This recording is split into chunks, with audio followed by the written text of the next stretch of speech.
The end of the semester means annual holiday traditions on campus. And small businesses stake a claim on the shopping season. Carolina News Today starts right now. Carolina News Today is brought to you in part by the Wing Company of Pembroke, serving award-winning wings fresh, not frozen. Live entertainment weekly, 703 West 3rd Street in Pembroke. 10% discount for students and teachers every day. TheOriginalWingCo.com.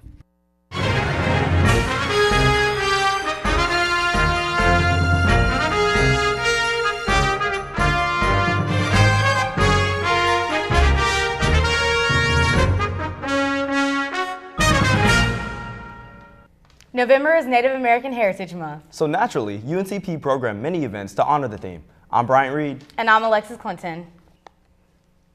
A favorite potluck event was back this year, organized by the Department of American Indian Studies. CNT reporter Cole Yarborough checked it out. Good food, friendly interaction, and tradition. An event that's been going strong for 9 years at the University of North Carolina at Pembroke. Honoring Native foodways is a very unique and involved experience for students and faculty. It was created with the intent of honoring local foods and providing a cultural background for participants to get to know and experience. The only thing required of the ones who want to participate, just sign in at the front table before they come in.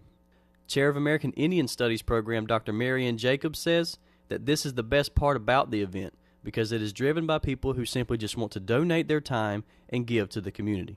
Those are volunteers from the Lumbee Tribe's Senior Citizen Program, as well as First Baptist Church here in Pembroke. So this is a totally volunteer, and nobody gets charged to eat. The volunteers enjoy the event just as much as the people who come and grab a plate. From original home-cooked meals to recipes passed down from generation to generation, there are a huge variety of dishes that are brought.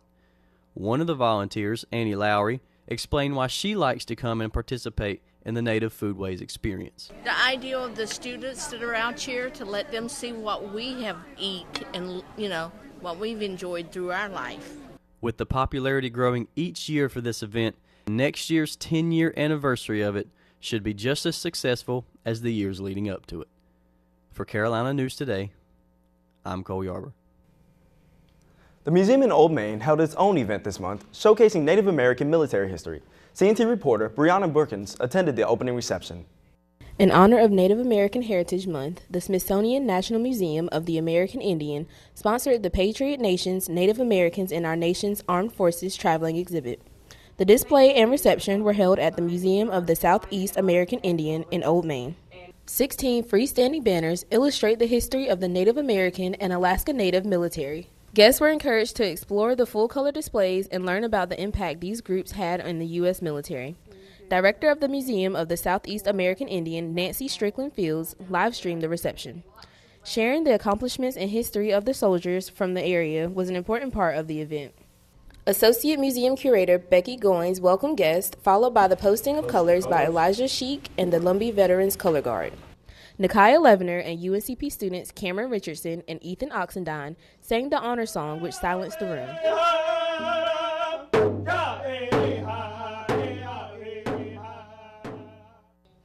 Gold Star mother Amanda Jacobs shared the story of her son's service, which sparked emotion in the room. Lance Corporal Christopher Levy was a Marine in the military for 2 years before his death. Jacobs explained that Levy was determined to become a Marine after the 9/11 terrorist attacks. I remember Jacob telling me, "Mom, I want to be a Marine. I want to get the one that caused all this, it's killing and making the towers fall." And I kind of laughed at him and said, "Son, by the time you get old enough, this will be way over." Goins said additional exhibits like Return from Exile will be featured in the museum soon. It's a compilation of Southeastern artists from all over the United States that are bringing their works together to talk about American Indian removal and the effects of removal on Southeastern tribes that are now located in the western, most of them in the western parts of the country. I'm Brianna Brookins from CNT. The Career Center's annual etiquette dinner helps students make a good first impression for job interviews and workplace socializing. I followed some students to the UC Annex and picked up some tips for good manners during formal dining. The School of Business and the Career Center recently collaborated to conduct their annual etiquette dinner. The event was held in the UC Annex, and students were invited to get a ticket to learn all about how to properly act in a business setting. The event was hosted by the Assistant Director of Career Development, Malika Mercer, and throughout the night she explained the importance of how to eat and dress properly, specifically when going out to a dinner with a potential client or boss. She also got the chance to talk about a few pet peeves of hers that not too many people pay attention to. People eating with the wrong utensils, that's the first. People being a little greedy, that's the second. Students sometimes just don't know. So maybe reaching across the table, that happens all the time. The serving staff, they know what to do, and so feeling like they have to help the staff instead of just kind of getting out of the way and letting them work. Those are pretty much the most common errors that students make.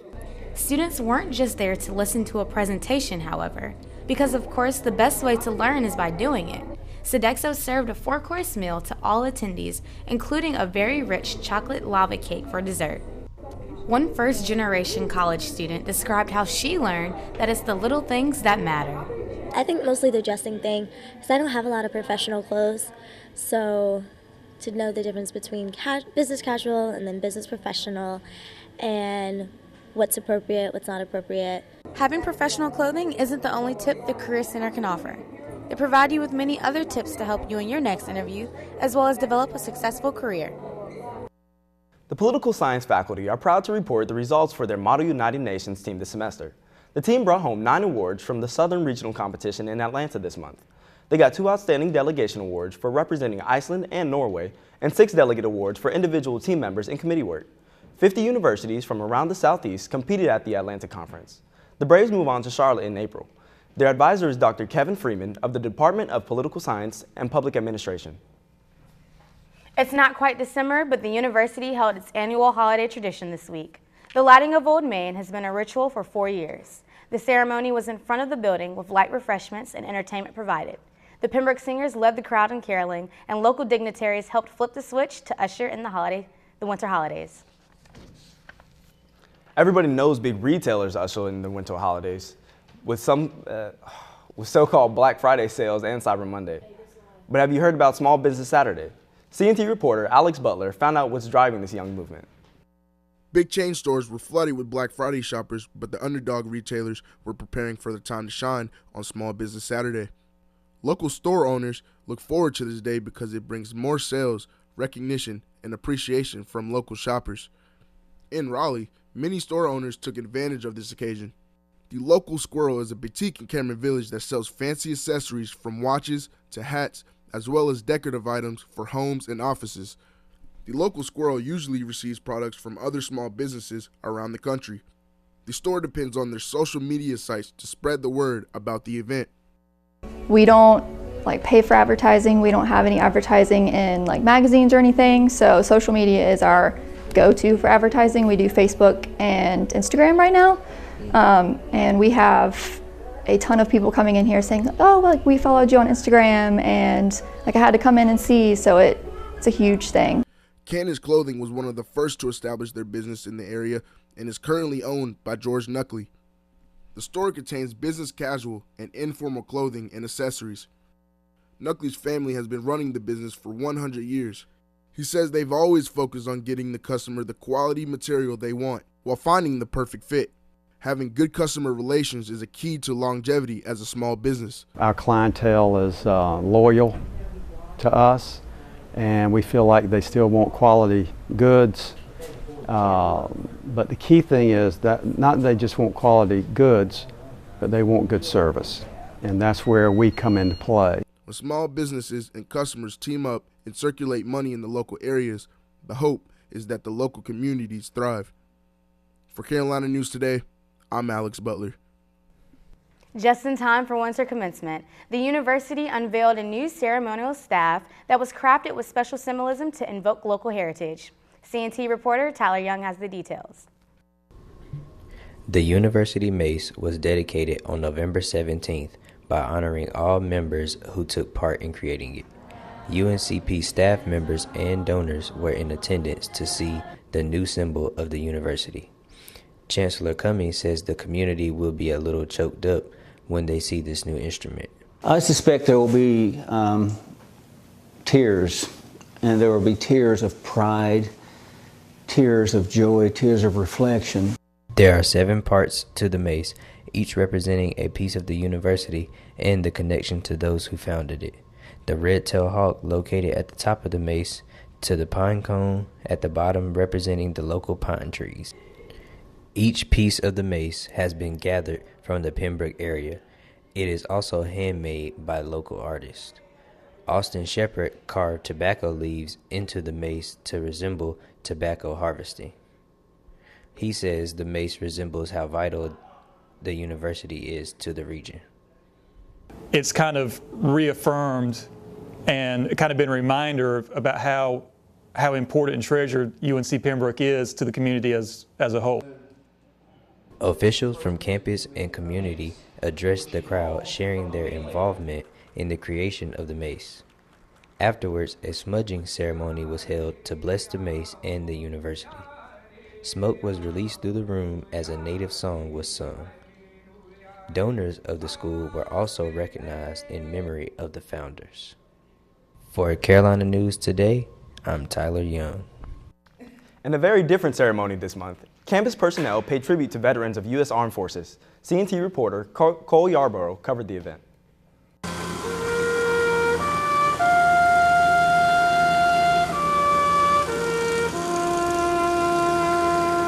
Veterans Day is something that is acknowledged and celebrated all throughout the United States.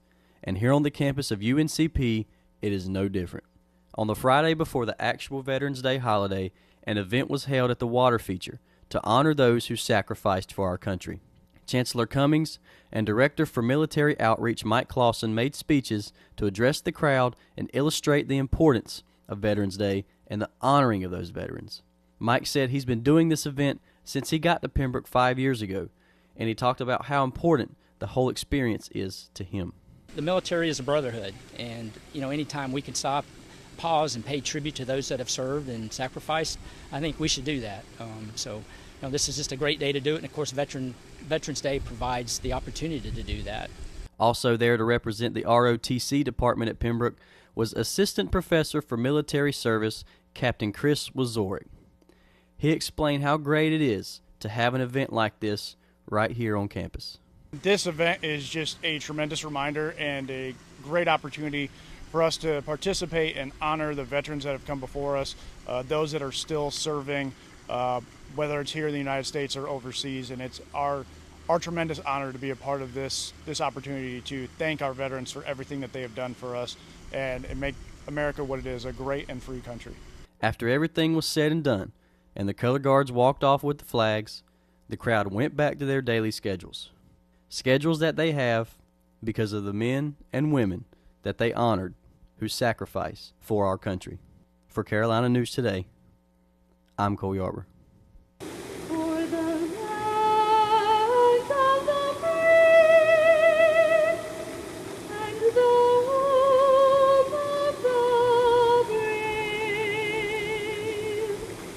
A local high school quarterback has a record-breaking night. And the women's soccer team continues to bring in awards. Sports are up next with Dolphins Pearson III. Looking for a place to go where you can meet all of your reading needs? Then Gilbert Patterson Memorial and Cultural Center is just the place for you. Located at 210 North Florence Street in Maxton, North Carolina, this library has something for everyone, including a children's activity center and computers for that adult who wants to complete that online education. So stop by and check them out, where they will be waiting to see you. November is Prematurity Awareness Month. Every year, more than 450,000 babies are born premature. That's 1 in 10 babies. These tiny babies often face serious problems, and some don't make it. The March of Dimes is a national voluntary health agency whose mission is to improve the health of babies by preventing birth defects and infant mortality.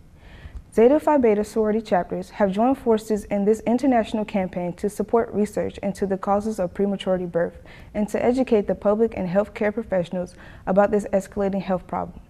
Help spread the message about premature birth so more babies can be born healthy. I came to the University of North Carolina at Pembroke for big school opportunities at a place that feels like home. I love our rich diversity and strong traditions. And because UNCP is an NC Promise school, I'll graduate with a world-class education without a mountain of debt. Learn more and apply today at uncp.edu or call 910-521-6262. Our promise, your opportunity. uncp.edu. I have big plans for my future, and I can get there from here.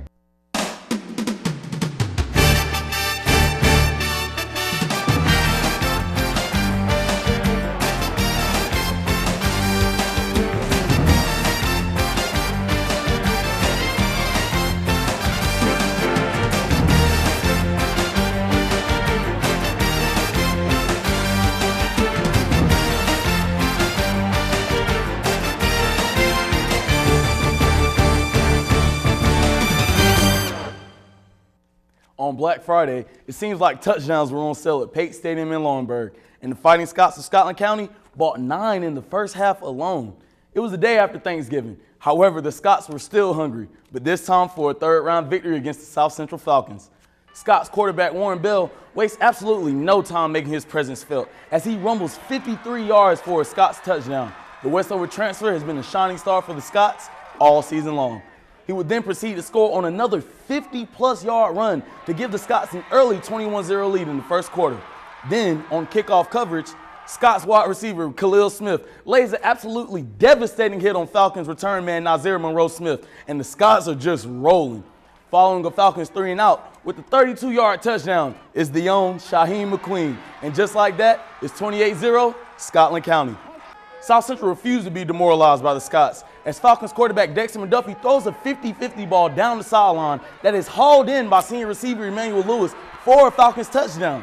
South Central would then retain possession in their own end zone, and with his heels on the goal line, quarterback Dexter McDuffie finds Jalen Wilson on a screen pass that goes for 74 yards and nearly a Falcons touchdown as he displays nothing but sheer quickness and playmaking ability on the long reception.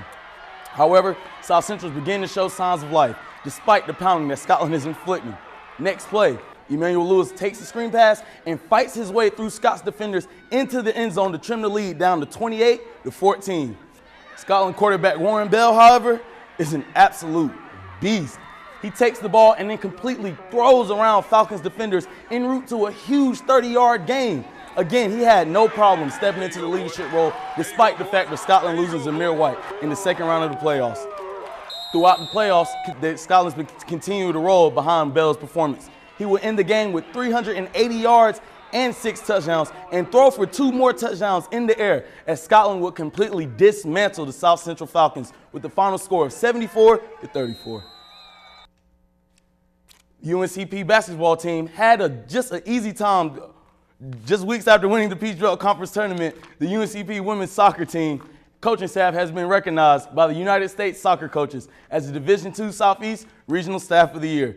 In addition to this award, the staff will be placed on the United States Coaches ballot for the National Staff of the Year. Head coach Lars Anderson says this wouldn't have been possible without a supportive administration and a team that's always willing to give their best effort. The National Staff of the Year will be announced on December 19th. The Braves basketball team made it look easy Monday night against the Mount Olive Trojans. The Braves were up 20 points several times during the game, and the Trojans tried to keep the game manageable several times, but the black and gold will fight right back. Akia Pruitt had a game-high 20 points, as well as a career-best 14 rebounds for his 10th career double-double.